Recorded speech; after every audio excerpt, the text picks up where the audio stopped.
এমন এমন কিছু জায়গা আছে এখনো পর্যন্ত বন্যার্তদেরকে সাহায্য করার জন্য এখনো পর্যন্ত কেউ যেতে পারে নাই। পানির স্রোত এত বেশি।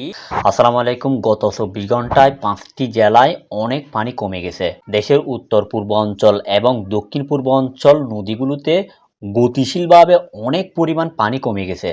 এতে মৌলভীবাজার, ফেনী, হবিগঞ্জ, তারপর হচ্ছে কুমিল্লা এবং চট্টগ্রাম সহ ধীরে ধীরে বন্যার পরিস্থিতি স্বাভাবিক হচ্ছে।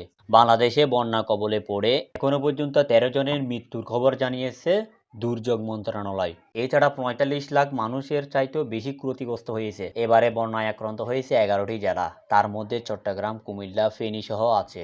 আবহাওয়া অধিদপ্তর বলেছিল আগামী 48 ঘন্টা পর্যন্ত বৃষ্টিপাত হওয়ার কোনো সম্ভাবনা নাই। এতে পানি অনেকটাই তলিয়ে যাবে।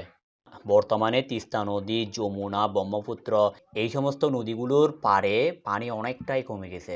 আপাতত এদিকে গঙ্গা এবং পদ্মা নদীর পানি স্বাভাবিকভাবে স্থিতিশীলভাবে আছে, যা আগামী রবিবার পর্যন্ত অব্যাহত থাকতে পারে। আবার ওইদিকে তিস্তা, দরলা, দুধকুমার নদীর পানি গতিশীলভাবে কমতেছে। আবার এদিকে নতুন করে মিরাসরায় পানিতে ডুবতেছে।